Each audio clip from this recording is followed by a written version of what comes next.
Okay, let's dive right into this explainer and absolutely demystify one of history's most, honestly, misunderstood texts. We're going straight to the source material today to unpack Sun Tzu's The Art of War. So forget all those pop culture cliches you might have heard. We are going to examine the exact, cold, calculating science of strategy that has literally influenced leaders for over 2 millennia. And here's the man himself, Sun Tzu, a name that respectfully translates to Master Sun. Now, he wasn't just some philosopher writing abstract thoughts up in a tower. Oh no, he was one of the earliest realists in military theory. He treated human conflict as this deeply analytical system, basically stripping away all the romance of battle to reveal the hard mechanical truth of what it actually takes to win. Part 1. The Legend of Sun Tzu. To really get inside his head, we've got to look at this dramatic, almost cinematic historical anecdote about his ultimate test.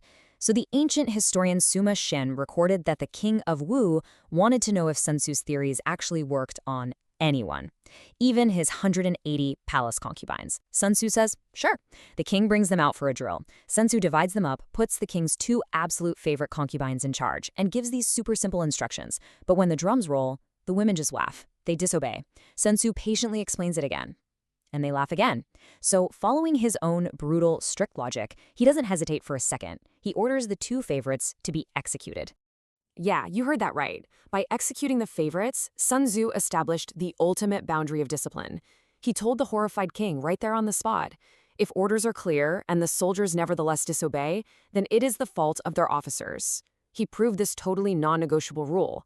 Once a general gets a commission to command, he absolutely cannot accept interference from the sovereign. And the results? Well, the rest of the women performed the rest of the drills flawlessly, in absolute, terrified silence. Moving on to part 2, the 5 constant factors.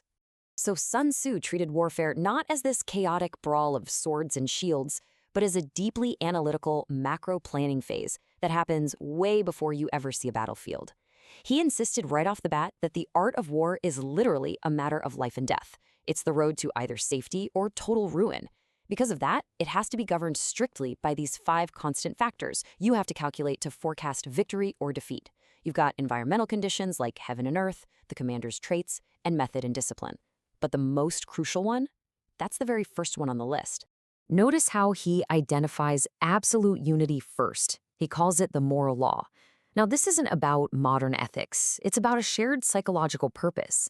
It is the complete 100% alignment between leadership and the people.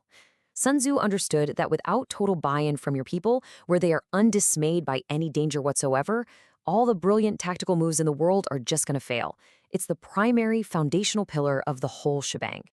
Which brings us to part 3, the art of deception. All warfare is based on deception. I mean, this right here is the absolute cornerstone of his tactical execution. He demanded that commanders never, ever reveal their military devices beforehand. Instead, he's all about constant psychological manipulation.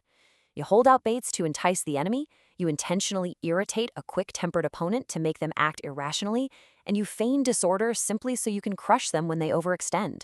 Basically, you must constantly present an illusion to your enemy. When you're totally ready to attack, you have to seem completely unable to. When your forces are literally right on top of them, you make the enemy believe you are miles and miles away. You pretend to be weak just so they grow arrogant. It is an elaborate, deadly game of smoke and mirrors designed to trigger these fatal miscalculations in your opponent's mind. All right, part 4, the true cost of war. Here, Sun Tzu essentially drops the sword and picks up a ledger. He starts acting a lot less like a battlefield warrior and way more like a modern CEO managing a massively expensive enterprise. Just think about raising an army of 100,000 soldiers. You're funding swift chariots, heavy chariots, provisions, right down to the glue and paint for the armor. It costs an absolute fortune. We're talking 1,000 ounces of silver every single day. And because of that crazy cost, time is the absolute enemy of the treasury. Sun Tzu boldly states that there is no instance, none, of a country ever benefiting from prolonged warfare. A protracted campaign just exhausts the state's wealth, it dulls your weapons, and it totally dampens the troops' enthusiasm. And worse, as your resources inevitably dry up, other chieftains are going to spring up to take advantage of your vulnerable, overextended position. Long delays are just universally disastrous. So to combat this massive daily expense, a wise general relies on ruthless resource management. Transporting food all the way from home, that drains the people and impoverishes the state. The solution? Literally feed off the enemy. It is the ultimate efficiency hack.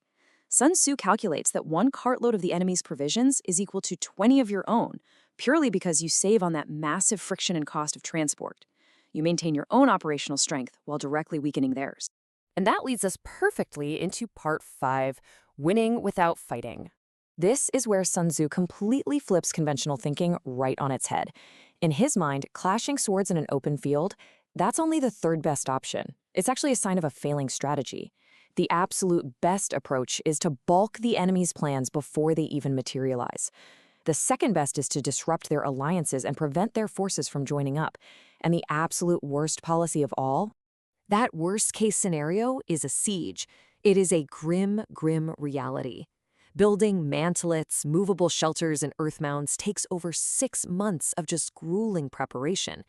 And if a general loses his temper and just launches an assault, well, Sun Tzu compares it to swarming ants. The result is inevitably disastrous. A third of your men are slain, and the town probably remains completely untaken. It's a total failure of emotional control, leadership, and strategy. Which brings us to the greatest paradox of his entire philosophy. Supreme excellence consists in breaking the enemy's resistance without fighting. Your ultimate goal isn't to shatter and destroy the enemy's country, but to actually take it whole and intact. You want to capture armies entire, not slaughter them, because then their strength simply becomes your strength. A true master of strategy wins the conflict way before a single weapon is ever drawn.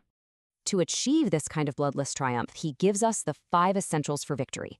And notice how heavily they rely on timing, preparation, and unity. Knowing when not to fight is just as vital as knowing when to engage. Your army has to be animated by that same unified spirit we talked about earlier. And, calling back directly to that story of the concubines, the general must have capacity and absolutely must not be interfered with by the sovereign. Politics have to stay out of the general's way.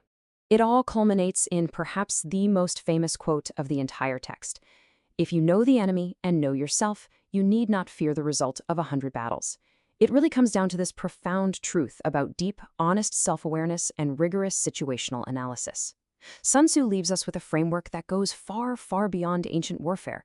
It asks us to look inward. So as we wrap up this explainer, I'll leave you with a vital question to ponder. In your own life, how well do you really know yourself, and how well do you truly understand the forces you face?